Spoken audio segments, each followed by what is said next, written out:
For 6 years, a billionaire locked his blind daughter away. When a new maid arrived, she refused to accept the prison. She touched that girl's face in the darkness and whispered, "Come with me." What she unlocked wasn't just a room, it was a destiny. How did this girl become the woman performing at Carnegie Hall? Before we dive in, comment where you're watching from. Subscribe now. The morning sun filtered through the floor-to-ceiling windows of the Ashworth penthouse, casting long shadows across marble floors that had never known the footsteps of a child playing freely. Victoria Ashworth stood motionless in the center of the vast living room, her small frame almost swallowed by the immensity of the space, her unseeing eyes fixed on a point somewhere beyond the wall. She was 12 years old but moved through the world like someone much older, someone who had learned early that the universe was not a safe place to explore. Her father, Richard Ashworth, watched her from across the room, his expensive Italian loafers silent against the cold stone as he approached. He was a man accustomed to solving problems, to bending circumstances to his will through the sheer force of his considerable wealth and determination. But his daughter remained an equation he could not solve, a puzzle that billions of dollars could not unlock. "Victoria," he said, his voice carefully modulated to project warmth he did not entirely feel. "Dr. Chen will be here in an hour. Please go prepare yourself." Victoria's head turned slightly at the sound of his voice, though her eyes did not focus on him. They never focused on anything. They had stopped focusing the day she was 6 years old, when a fever had swept through her small body and stolen her sight as completely as if someone had extinguished a candle. That was 6 years ago, and in those 6 years, Victoria had become a ghost in her own home, a shadow that moved through rooms, but never truly inhabited them. "Yes, Father," she replied quietly, her voice carrying the precise diction of a child who had been taught that perfection was the only acceptable standard. She turned to leave, moving with careful, measured steps, one hand trailing along the back of the sofa to guide herself. Richard watched her go, feeling the familiar weight of failure settle on his shoulders. He had done everything right, or so he believed. He had hired the finest specialists, consulted with the most renowned doctors, invested in the latest technological aids and adaptive equipment. Yet nothing seemed to penetrate the fortress Victoria had built around herself, the impenetrable shell of fear and isolation that had grown thicker with each passing year. The apartment was quiet again, just the hum of the air conditioning and the distant sounds of Manhattan traffic 23 stories below. Richard turned to look out at the city, at all that money could buy, all that power could command. None of it had been enough to give his daughter back her world. The doorbell chimed precisely at 2 o'clock, exactly as scheduled. Richard had learned long ago that precision was essential in managing every aspect of his life, from his business dealings to his household staff to his daughter's carefully regimented day. He opened the door to find a woman standing in the hallway, suitcase in hand, wearing an expression of quiet competence. She was a black woman in her early 50s, with gray threading through her closely cropped hair and eyes that seemed to take in everything in a single glance. Her name was Diane Marcus, and she came with impeccable references. "I'm your new housekeeper," she said, not waiting for an invitation to step inside. "Your last girl gave notice 3 weeks ago. I'm guessing you had someone between then and now." Richard nodded stiffly. 2 temporary agencies. Neither worked out. They didn't understand the nature of the household. They didn't understand the protocols. Diane set down her suitcase without ceremony and looked around the penthouse with an expression that was difficult to read. "Protocols," she repeated, as if the word had an unpleasant taste. "Where does the girl live?"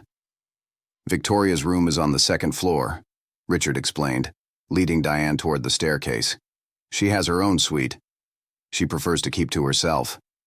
Diane followed him up the stairs, her eyes cataloging everything: the expensive art on the walls, the designer furniture, the sense of a home that looked beautiful but felt hollow. At the top of the stairs, Richard gestured toward a closed door at the end of the hallway. "That's Victoria's room. She has her meals there. She has her tutoring sessions there. Her schedule is quite full. I trust you won't disturb her unnecessarily." Diane's expression shifted, a flicker of something that might have been concern crossing her face. "She's locked in her room all day?" "No, she leaves when I accompany her," Richard replied coolly. I have a car service that takes her to her appointments. She's had several specialists working with her regarding her condition. But at home, she prefers the familiar environment of her room. That's isolation, Diane said flatly. That's not a home. That's a prison. Richard felt his jaw tighten. You were hired to maintain the household, Miss Marcus, not to offer parenting advice. Diane met his gaze steadily, and for a moment, neither spoke. Finally, she nodded slightly. Right. The household. Where would you like me to set up? Richard showed her to the housekeeper's quarters, a small but comfortable suite on the 3rd floor. As he left her to settle in, he found himself oddly unsettled by her presence, by the way she had looked at his home and found it wanting, by the judgment he had read in her eyes. He had hired her based on her references and her impeccable track record. He had not expected her to have opinions about his parenting. By evening, Diane had efficiently organized the household, worked her way through a thorough inspection of the kitchen and guest areas, and somehow managed to be nowhere near Richard at all. This quiet competence was exactly what he had requested. Yet something about the day felt off balance, as though a weight had shifted, and the floor was no longer quite level. At 7 o'clock, he knocked on Victoria's door with his usual rap, 3 precise taps. Victoria opened it, already dressed in her nightclothes, ready for bed though the sun had not yet fully set. Have you eaten? He asked. Yes, Father. Mrs. Patterson brought my dinner. Richard paused, realizing that Mrs. Patterson, the previous housekeeper, had already left. That must have been the new woman. Did she speak to you? Victoria's blind eyes turned vaguely in his direction. She came to ask if I needed anything. She didn't seem frightened of me. Frightened of you? Why would she be frightened? Richard asked, confused. The other ones always are. They don't know how to act around me. I can feel it. I can hear it in their voices. Diane is different. That is all. Victoria closed her door gently, leaving Richard standing in the hallway with the peculiar sensation of having missed something important in his daughter's words. Over the next week, Diane established herself as an efficient and nearly invisible presence in the Ashworth penthouse. She prepared impeccable meals, maintained the already pristine spaces, and managed the household accounts with scrupulous accuracy. Richard found no fault with her work. Yet he also found himself increasingly aware of her presence, not because she imposed herself, but because of small moments he observed. The way she would leave classical music playing softly in the kitchen, a luxury the previous housekeepers had never allowed themselves. The way she arranged fresh flowers in a vase in the entryway, though no one would see them but her. The way she moved through the apartment as though she had the right to be there, with a quiet confidence that seemed entirely foreign to people in service positions. It was this last quality that Richard found most disturbing. On the 8th day, he came home from his office to find Diane in Victoria's room. He heard their voices as he climbed the stairs, and he immediately felt a surge of something that might have been anger or might have been anxiety. He quickened his pace and appeared in Victoria's doorway like a storm-gathering force. He opened his mouth to reprimand her for disturbing his daughter, but the scene before him stopped the words in his throat. Victoria sat on her bed, and Diane was sitting beside her. And somehow, impossibly, Victoria was smiling. It was a real smile, not the polite social expression that Richard had trained into her over the years, but an actual smile of genuine pleasure. Diane was telling her a story, something about a garden in North Carolina where she had grown up, where honeysuckle grew wild along the fence lines, and bees would come to drink from the flowers in the summer afternoons. I could never see the bees, Victoria said, still smiling. But I could hear them. You could feel them too, Diane replied. The hum of their wings moving the air. That's more than most people experience. Most people look but don't really sense anything. They rush past. Richard cleared his throat, and both Victoria and Diane looked toward the door. Victoria's smile immediately faded, and her expression became guarded once more. Father, she said quietly. Diane was just telling me about her garden. Richard's eyes moved from his daughter to the woman sitting beside her. My apologies, Miss Marcus. I didn't realize you were visiting with Victoria. I wasn't visiting, Diane said calmly, standing up. Victoria mentioned she hadn't eaten her lunch. She said she wasn't hungry. I thought perhaps she might eat something if we talked while she was eating. I brought her some fresh fruit and tea and we talked. That's all. Richard felt himself flush slightly, caught in the position of being criticized by his own employee. I see, he said coolly. Thank you. That will be all. Diane nodded and left the room, closing the door behind her with a soft click that felt somehow louder than it should have been. Victoria, Richard said, turning his attention to his daughter. You know that visitors to your room must be scheduled in advance. I wasn't aware that socializing with the staff was necessary. Victoria's expression remained carefully neutral. She wasn't a visitor. She was helping me eat. You brought my lunch. I'm not hungry. You said I wasn't eating enough. Richard recognized the trap he had built and felt the walls closing in. That's different, he said finally. Diane is here to clean and maintain the household. She's not here to be your companion. Victoria turned her face away from him, toward the window where light entered, but which she could never see. I know, she said quietly. She's just a housekeeper, just like everyone else. And she left the conversation there, turning the topic closed against him with the precision of someone who had learned early that silence was the only weapon available to those without power. That night, Richard sat in his study with a glass of scotch that he did not drink, thinking about his daughter's smile and the way it had vanished the moment he entered the room.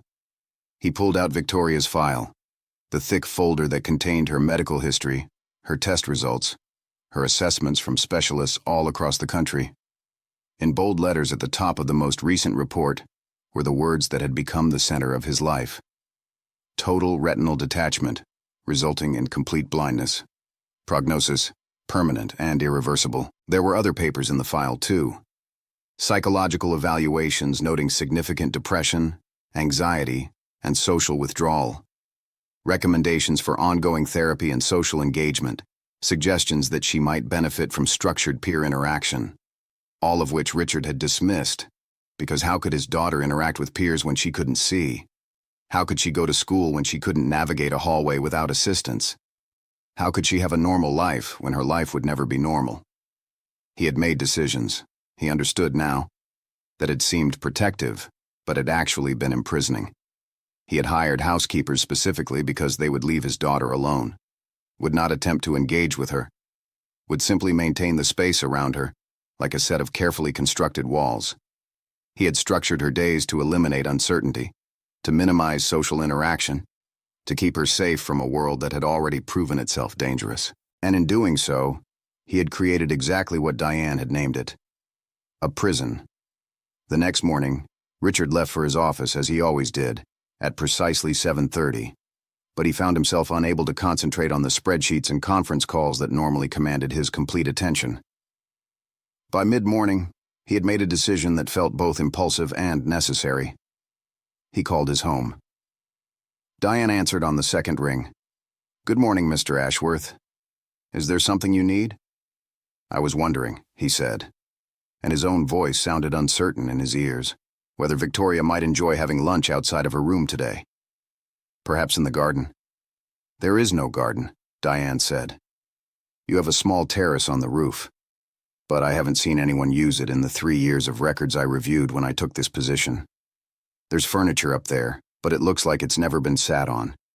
It could be cleaned and readied if you'd like. Do that, Richard said, and have Victoria join you for lunch there today. Consider it part of her schedule. She will need guidance getting there. She will also need someone to describe things for her if she's to have any sense of the space. I can do that, Diane said. But Mr. Ashworth, I need to ask you something. Why are you doing this? Because, Richard said slowly, understanding the question and the complexity beneath it, I think I've been making a mistake. A long one. At noon, Diane knocked on Victoria's door with a lunch tray. When Victoria opened it, Diane set the tray aside momentarily. Your father has asked that we eat lunch together today on the roof terrace. It's been cleaned and prepared. Would you like to try that? Victoria's body went rigid. The roof? I've never been there. It's not on my schedule. Diane set the lunch tray down just inside the room, and then she did something that Richard, watching through the video monitor he'd installed years ago, saw clearly but could never have anticipated. She reached out and placed one of Victoria's hands on her own arm. "Come with me," she said simply. "I'll make sure you don't fall." Victoria hesitated for only a moment before grasping Diane's arm. Together, they left the room and began the journey to the roof. From the monitor, Richard watched them move through his apartment, watched Victoria's careful, measured steps. Diane narrated as they walked. "There's a turn here to the left. The stairs are 8 steps ahead. Your right hand can touch the banister, just there." As Victoria climbed the stairs with Diane's steady presence beside her, something shifted in Richard's chest. A sensation he had not felt in years. When they reached the rooftop terrace, Diane helped Victoria into a chair that faced toward the edge of the building, where the city sounds were loudest. She opened the thermos of soup and placed it in Victoria's hands. Carefully. "It's hot." "Tell me what you hear," Diane suggested. "Tell me what you sense about this place." Victoria sat still for a long moment, and then slowly, she began to relax. She could hear the city beneath them, the distant sounds of traffic, the hum of air conditioning units, the wind moving between the buildings.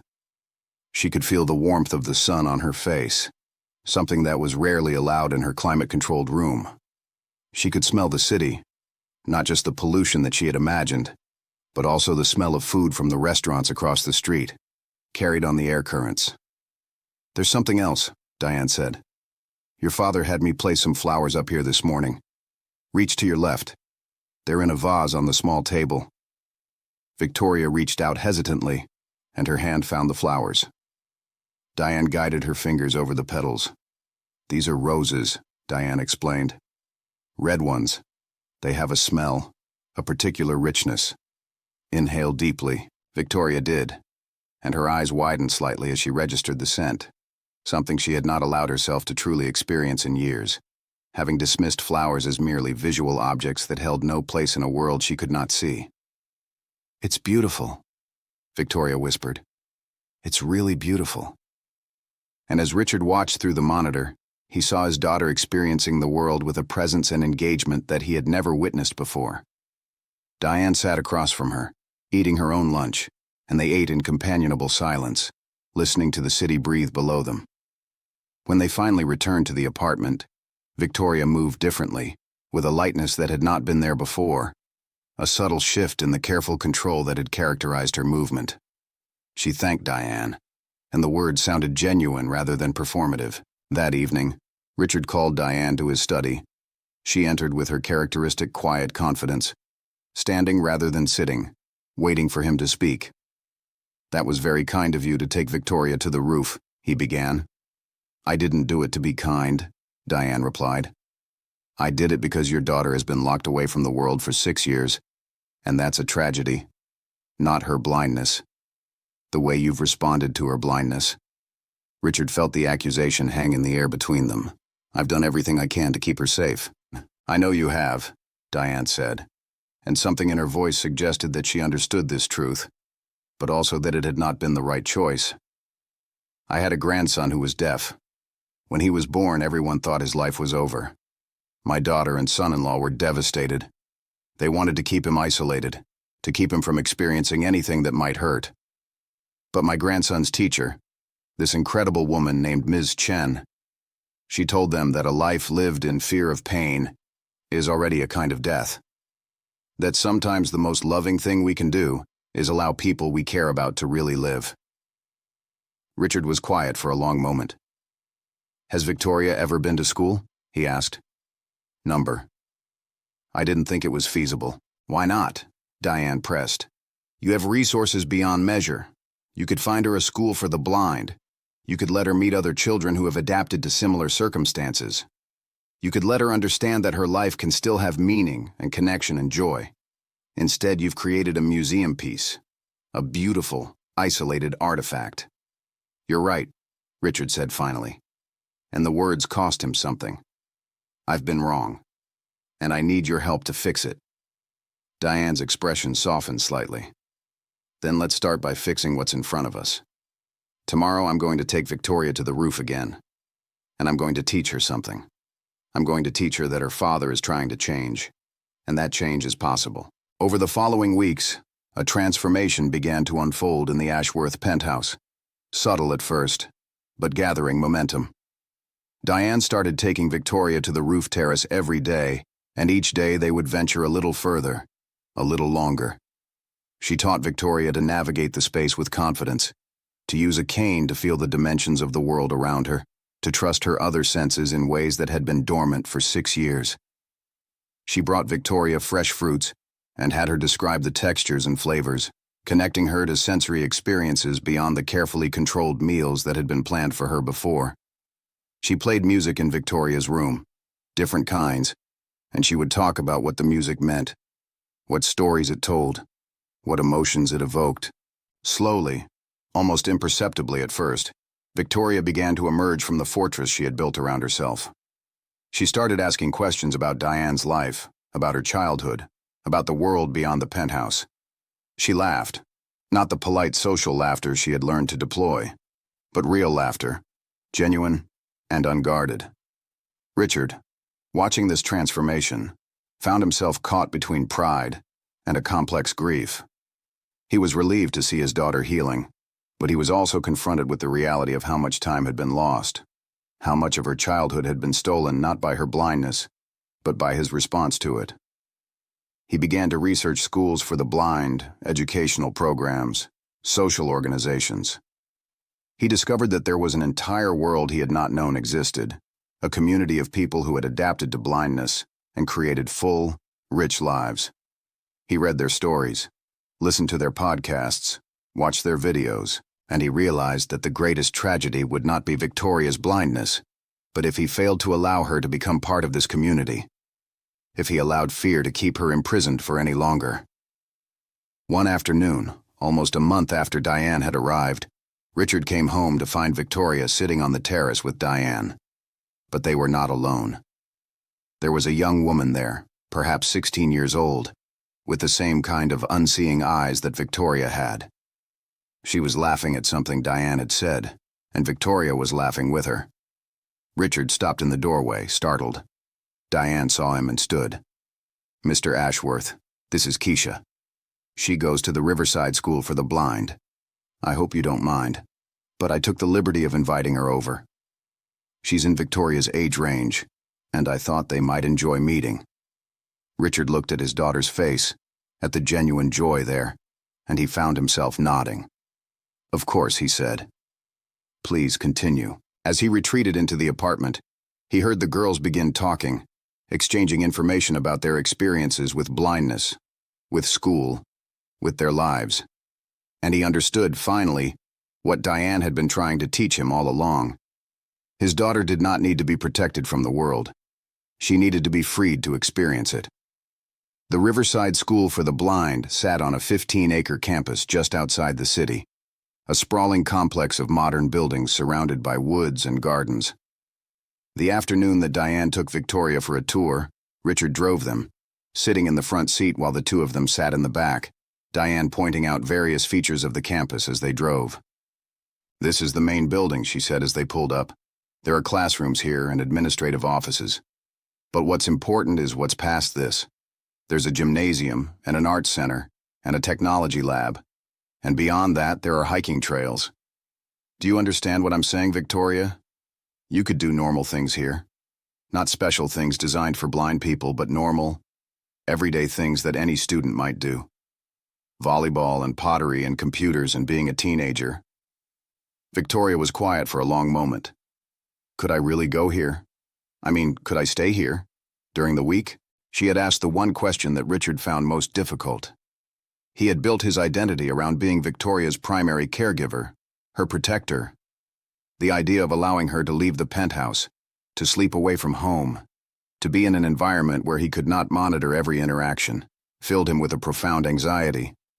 But he also understood that this anxiety was about his own needs, not Victoria's well-being. "Of course you could," Diane said, "if you wanted to. But that would be your decision." The tour took place over 2 hours, and it was clear to Richard that it was structured specifically to show Victoria the kinds of independence that were possible. She held conversations with other blind students, who showed her the accessible technology they used, the ways they had adapted their rooms, the kinds of activities they pursued. She visited a chemistry lab where a blind student was conducting experiments, using adaptations that allowed her to work independently. She listened to a vocal performance by another student, whose voice soared through the auditorium with a power and confidence that took Richard's breath away. By the end of the tour, Victoria had been transformed from her usual careful, guarded demeanor into someone who seemed genuinely engaged, genuinely hopeful. On the drive home, she sat quietly for a long time before speaking. "Could I try it?" she asked. "Could I try going to school there? Next semester?" Richard's mouth was dry, but he forced the words out. "Yes? We can talk to the admissions office, see what's required. But Victoria, I want you to know something. I've kept you isolated for 6 years because I was afraid. I was afraid of the world and what it might do to you, and I chose fear over what you might become. I'm sorry for that." Victoria reached toward the sound of his voice, and Diane caught his hand and placed it in her daughter's. Victoria squeezed his hand gently. "You were scared," she said. "Now you're not. We can both try being brave now." That evening, after Diane had helped Victoria through her evening routine and she had returned to her own quarters, Richard sat in his study with a bottle of wine that he poured but did not drink. He thought about the choices he had made, the walls he had built, the prison he had constructed thinking it was a sanctuary. He thought about Diane, appearing in his life like an answer to a question he had not been asking, pushing him toward a truth he had not been ready to face, and he found himself picking up the phone and dialing her number. She answered on the third ring, her voice cautious. "Mr. Ashworth, is everything all right?" "Yes," he said, surprising himself. "Everything is all right. I wanted to thank you for what you've done for Victoria, for what you've made me understand about myself." "You're welcome," Diane said. "Is there anything else?" "Yes," he said. "Actually, there is. I wonder if you might consider staying on with us long term.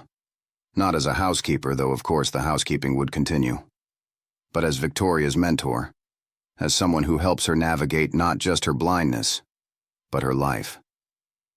There was a pause on the other end of the line. "Richard," Diane said, and it was the first time she had called him by his first name. "I will stay as long as Victoria needs me to stay, and I think what she needs now is to understand that love isn't about controlling outcomes. It's about trusting that people can become who they're meant to be, even when we can't see the path ourselves." When Richard hung up the phone, he found himself weeping, something he had not allowed himself to do in years. He wept for the lost years, for the opportunities missed, for the isolation he had imposed on his daughter in the name of protection. But he also wept with relief, with gratitude for Diane's presence in his life, for her refusal to accept the prison he had built, for her insistence on a different kind of love, the kind that sets people free. Outside his study, Victoria moved through the penthouse with a new certainty in her step. She was imagining the school, the other students, the possibility of a life that extended beyond these walls. And for the first time in 6 years, the future did not feel like something to be feared, but like something to be embraced. The real work was only beginning, but the walls were beginning to crumble, brick by brick, day by day. And in the space that they left behind, something new was growing, something that looked a great deal like hope. The first week of September arrived with the kind of heat that makes the city shimmer and blur at its edges. Victoria stood in her new dorm room at Riverside School for the Blind, her hands trailing across the surfaces of her temporary home, committing them to memory with the precision that Diane had taught her. The room was small compared to her penthouse suite, but it felt infinitely larger, because it was hers, in a way the penthouse had never been. Richard stood in the doorway with Diane, both of them watching their daughter navigate this new space with a confidence that would have been impossible just 3 months ago. "The bed is here," Victoria narrated to herself, moving with careful deliberation. "Desk on the left. Window that faces the courtyard. I can hear the fountain from here. That's good. That's a landmark." Diane stepped forward and placed a hand on Victoria's shoulder. "You're going to be just fine here," she said quietly. "Better than fine. You're going to thrive." Victoria turned toward the sound of Diane's voice and reached out, finding her hand and squeezing it. "Thank you for not letting me hide," she said. "For not letting me be afraid forever." Richard felt something catch in his throat as he watched this exchange. This moment that had seemed impossible just months ago. His daughter was no longer the isolated, silent ghost who had inhabited the penthouse. She was becoming someone real, someone present, someone brave. And most of it was due to the woman who had walked into their lives and refused to accept the walls he had built. A knock at the door interrupted the moment. A tall girl with cornrows and a wide smile appeared in the doorway, her cane tapping against the doorframe with practiced efficiency. "Hey, are you Victoria? I'm Jasmine. I'm in the next room over. Welcome to Riverside." Victoria's face transformed with a smile. "Hi, Jasmine. I'm Victoria. This is my father and Diane. Diane is my mentor." Jasmine's eyebrows rose slightly. "Your mentor came to move you in? That's cool. Well, dinner's in like 20 minutes in the dining hall if you want to join us. A bunch of kids from the residence wing are going together." Victoria looked toward where she sensed Richard and Diane to be. "Can I go?" she asked, and there was both hope and uncertainty in her voice. "Yes," Richard said firmly. "You should go. Have dinner with your classmates." Victoria hesitated for only a moment before turning to Jasmine. "I'd like that," she said.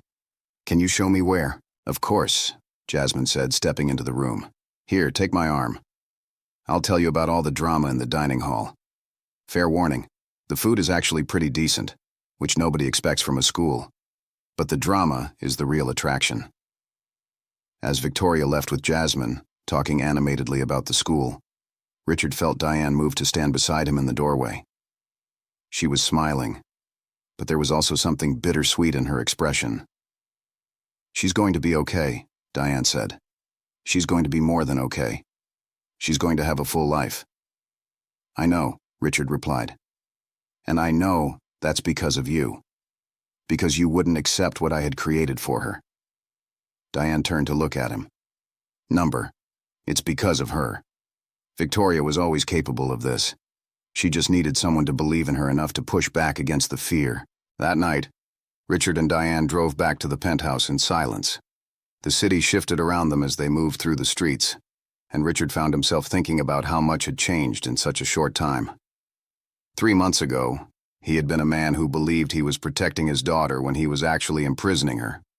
Now he was learning what it truly meant to love someone, to let them go into the world, and trust that they could find their place in it. At the penthouse, Diane moved to return to her room, but Richard found himself calling after her. "Diane, wait. Would you have coffee with me? Just for a moment." She turned, studying his face in the low light of the hallway. "All right," she said finally.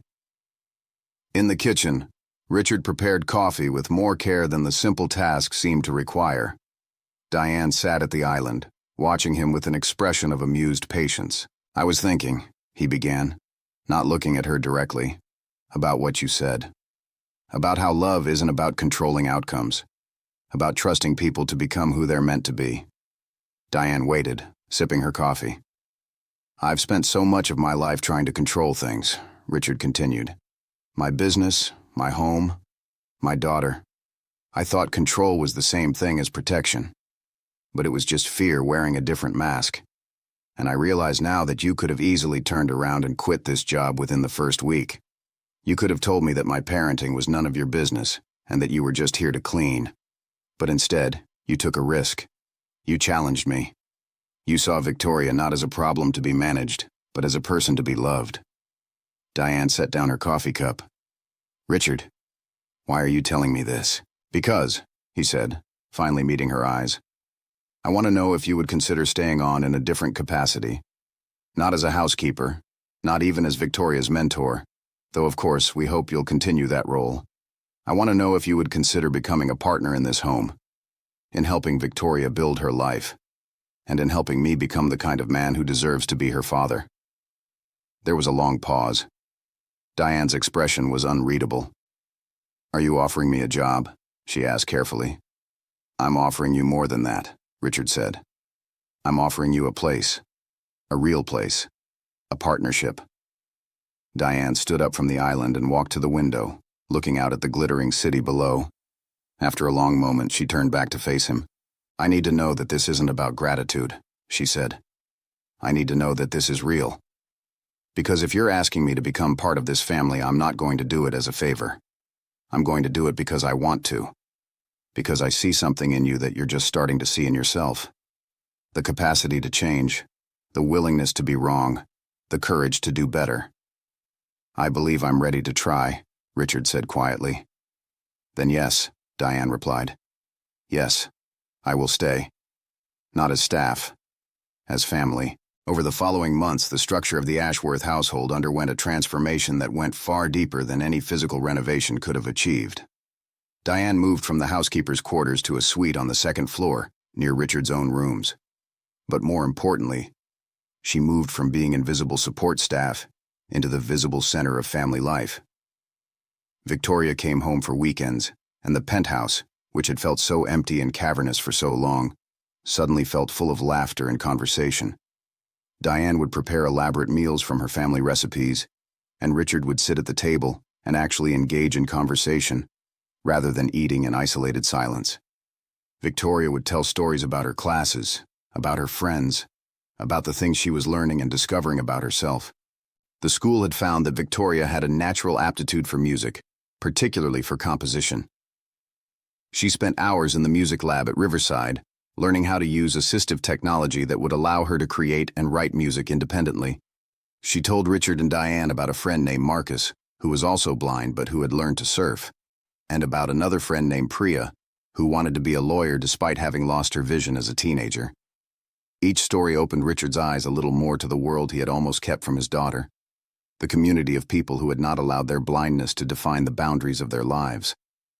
As the winter holidays approached, Victoria asked a question that surprised Richard.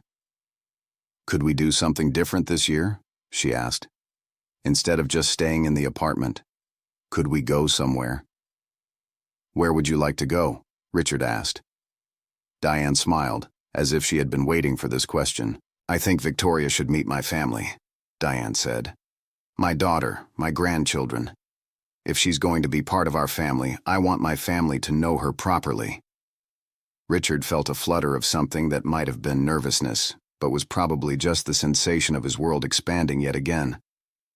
"I'd like that very much," he said. So the week before Christmas, the three of them boarded a plane to North Carolina, to the small town where Diane had grown up, where her daughter lived with her family. Richard had never been particularly comfortable around large family gatherings, had always found them chaotic and unpredictable. But he found himself looking forward to this one with a kind of nervous anticipation. Diane's daughter, Keisha, was a nurse, warm and welcoming, and nothing like Richard's preconceptions of what a person in that role should be.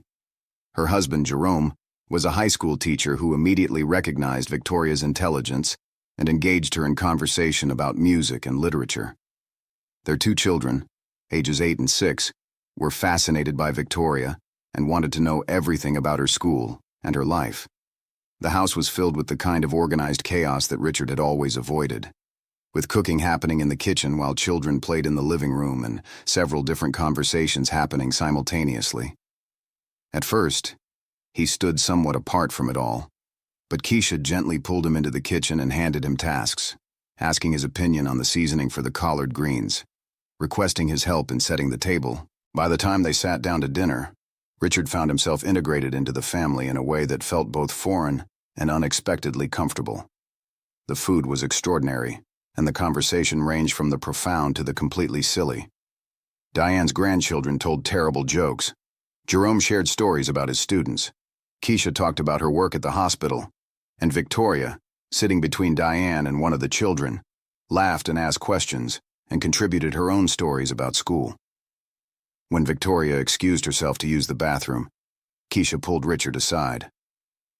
"Thank you for letting my mother into Victoria's life," Keisha said quietly. "I've known for a long time that my mother had this gift for helping people see what they couldn't see themselves. I'm glad she found you in Victoria. I'm glad you were willing to listen." "I'm the one who should be thanking you," Richard replied, "for raising such an extraordinary person, for letting us into your family." Keisha smiled. "You're already family." My mother made that clear 3 months ago when she came home and told me about the penthouse and the scared little girl, and the man who loved her so much that he was suffocating her with protection.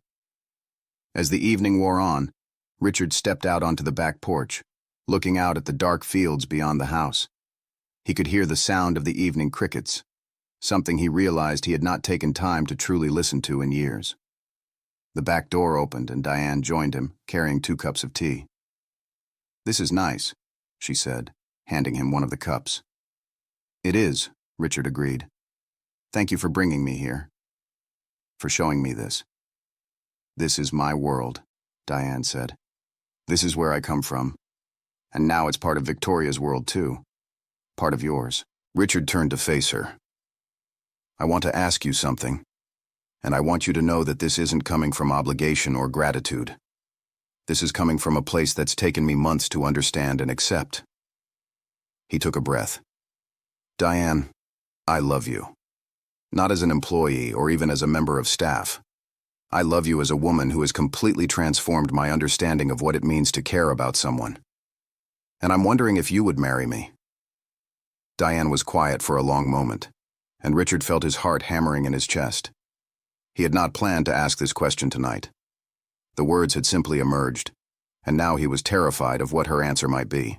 "Richard," Diane finally said, "I need you to understand something. I didn't come into your life to save you or Victoria. I came as a professional who was hired to do a job. What happened between us happened because you were willing to change. Because you were willing to listen. Because you chose to become better. That's not something that happens very often. That's rare and precious. And yes, I will marry you." Richard pulled her close, and they stood together on the back porch of a house in a small town in North Carolina. 2 people who had found each other through an accident of fate, and the willingness to see what was possible beyond what was feared. Victoria, finding them a few moments later when she came outside, wrapped her arms around both of them.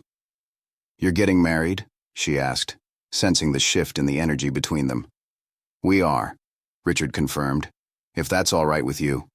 "It's more than all right," Victoria said. "It's perfect. It's the way things should be." The wedding took place the following June, at a beautiful garden venue just outside the city. Victoria, now 13, walked Diane down the aisle with her cane tapping softly against the ground. Their arms linked, both of them smiling with genuine joy. Keisha and her family were there, as were most of the staff from Riverside School for the Blind, including Victoria's classmates and friends who had come to celebrate.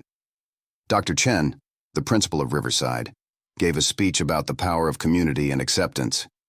Keisha shared a story about watching her mother work her magic with difficult clients over the years, about knowing that this man and this girl were lucky to have her in their lives. When it came time for the vows, Richard spoke about redemption and second chances, about learning that love is not about control, but about trust. Diane spoke about the resilience of the human spirit, about the way people could change when they were willing to be challenged and supported. And when it came time to exchange rings, there were barely dry eyes in the garden. Victoria caught the bouquet at the reception, leading to cheers and laughter from everyone around her. "This seems significant," she said to one of her friends, Jasmine, who was beside her at the time. "It's good luck," Jasmine replied. "It means you're going to have an amazing life." "I think I already do," Victoria said, listening to the sound of her father and her new mother laughing together across the reception hall. The years that followed unfolded with a sense of purpose and joy that Richard had never thought possible.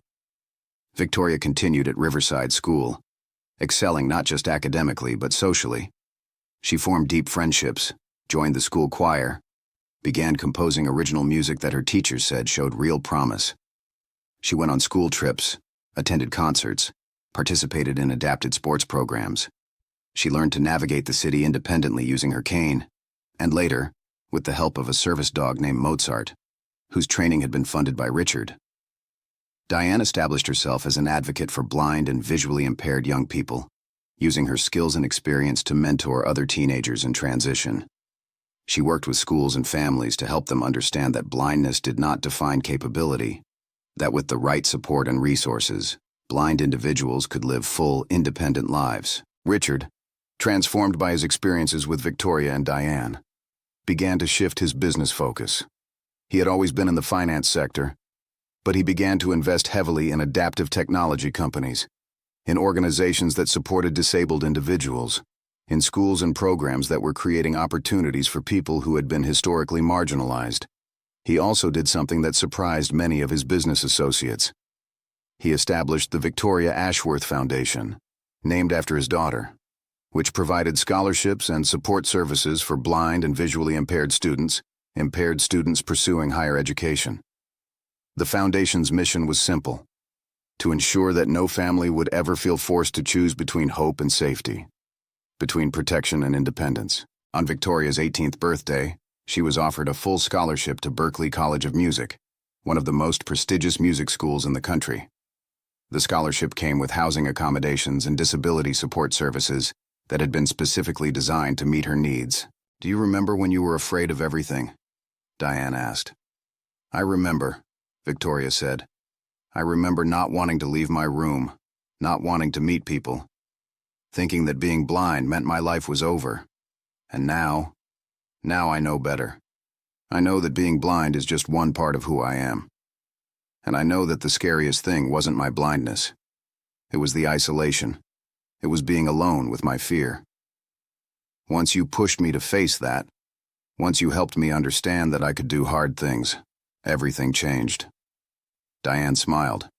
"That's what love does. Real love isn't about making things easy. It's about making sure you're not alone while you're doing hard things." When Victoria left for Berklee College in the fall, she did so with 2 suitcases full of her belongings and a heart full of possibilities. Richard drove her to campus, helped her get settled into her dorm room, met her resident advisor and her orientation leader. And when it came time to say goodbye, he held his daughter close and whispered a promise. "I'm so proud of who you are," he said, "and I'm sorry it took me so long to understand that your blindness was never the thing that needed to be fixed. It was my fear that needed to be addressed." Victoria hugged him tight. "You did fix it," she replied. "You and Diane both." That first semester, Victoria threw herself into her studies with a dedication that impressed her professors. She formed friendships with other music students, both blind and sighted. She joined the college choir and began collaborating with other musicians on original compositions. She joined a peer mentoring program, helping other blind students navigate the college environment.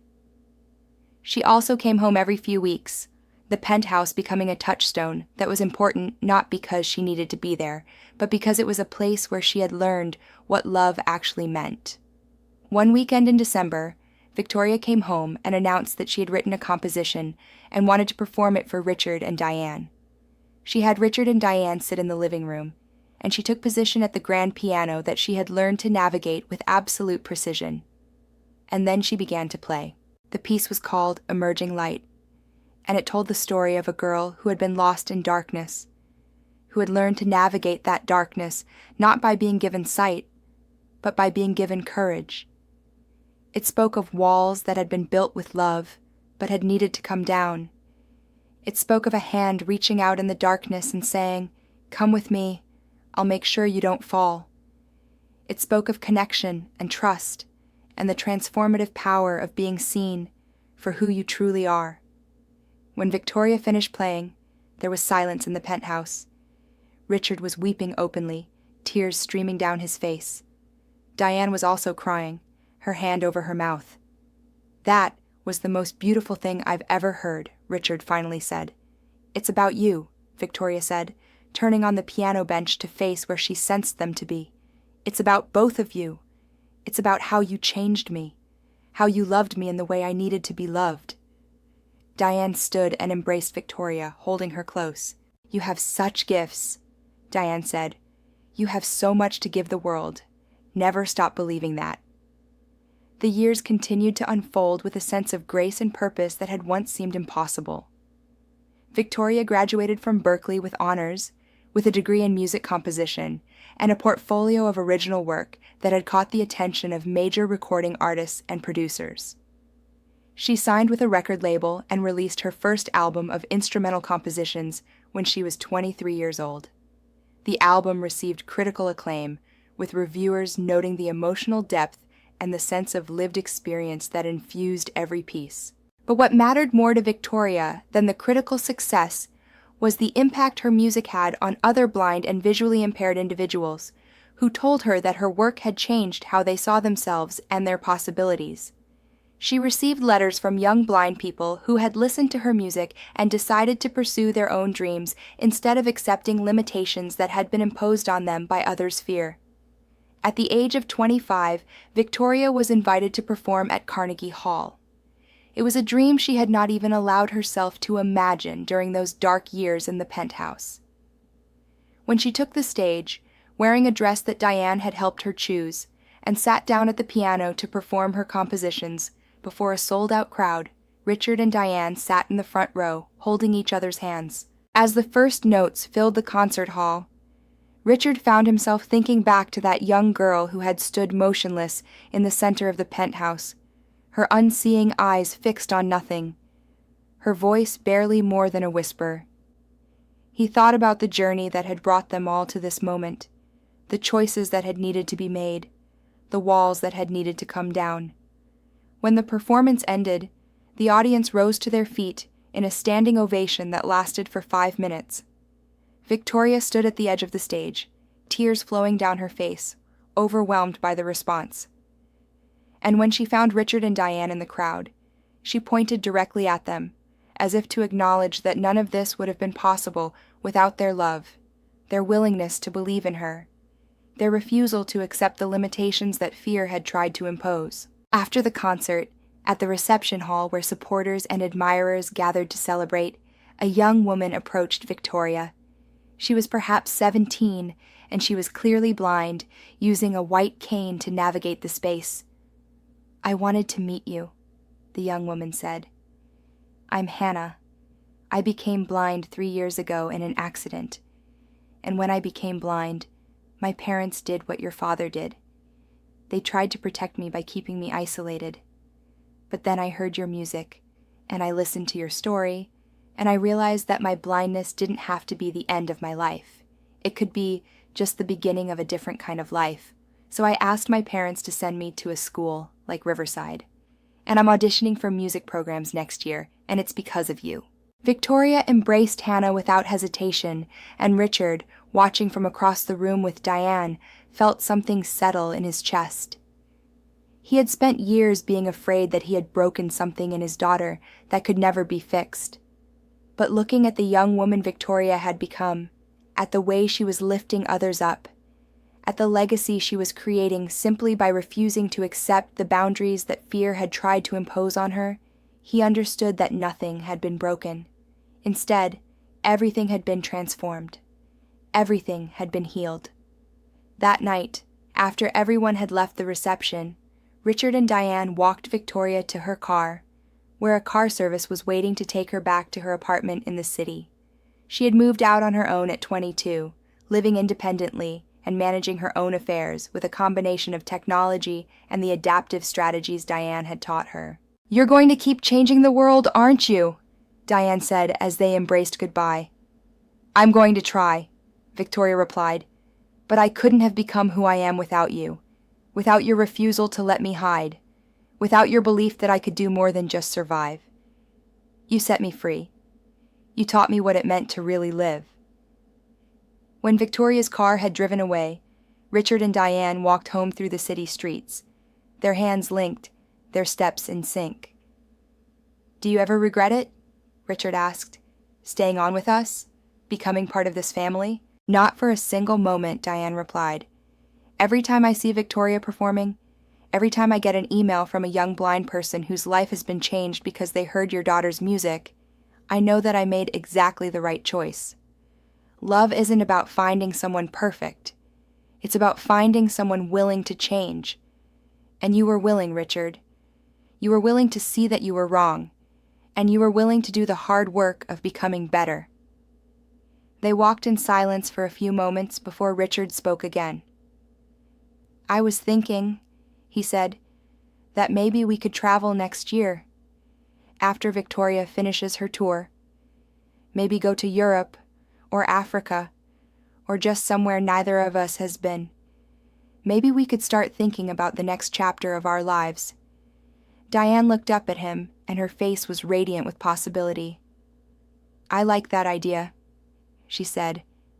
"I like the idea of continuing to live, to grow, to experience new things, with you, with Victoria, as a family." As they continued walking through the city, the lights of the buildings reflecting off the streets, Richard thought about how far they had all come. From isolation and fear, to connection and courage. From walls built with love but made of limitation, to open doors and endless possibility. The penthouse that had once been a prison had become a sanctuary. The man who had once been ruled by fear had learned to trust. The girl who had been locked away had learned to fly. And the woman who had arrived with nothing but determination and wisdom had transformed all of their lives simply by refusing to accept the boundaries that others had set, by insisting that love meant pushing people toward their potential rather than protecting them from risk.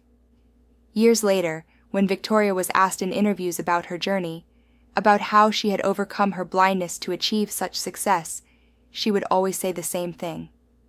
"My blindness never needed to be overcome. My fear needed to be overcome. My father's fear, the world's fear. The fear that disability means a life of limitation. What I needed wasn't someone to fix my blindness. I needed someone to believe that blindness didn't define the boundaries of my life. I needed Diane to push back against the fear, to insist that I was capable of more than I had been allowed to imagine." That's what changed everything. Not fixing what was broken, believing that nothing was broken to begin with, just needing to be set free to become who I was always meant to be. And every time she said this, she thought of the woman who had walked into her life on an ordinary afternoon, who had seen through the walls and the isolation to the girl beneath, who had loved her enough to demand that she be brave, who had shown her that a life lived fully was possible, even when living in darkness. She thought of Diane, standing in the doorway of her room all those months ago, extending a hand and saying, "Come with me. I'll make sure you don't fall." And she thought of her father, learning late but learning nonetheless that love is not about control, that protection is not about isolation, that the greatest gift a parent can give a child is not safety from the world, but the courage to step into it. The penthouse remained their home, but it was no longer a place of silence and limitation. It became a place of music and laughter, of guests and gatherings, of a family that had been broken and remade into something stronger. It became a sanctuary not from the world, but a place to return to after venturing out into it, to celebrate the victories and to recover from the defeats, to continue the journey of becoming. And in that penthouse, in the light that streamed through the floor-to-ceiling windows, Victoria danced and laughed and created music that touched the hearts of thousands, living proof that sometimes the greatest gift is not sight, but vision. The ability to see not what is lost, but what is possible.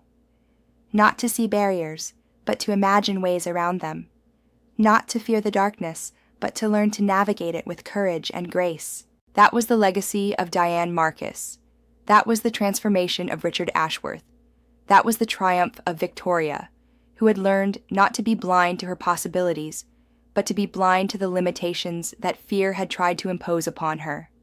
And they all lived not happily ever after, because real life is not a fairy tale, but deeply, authentically, courageously.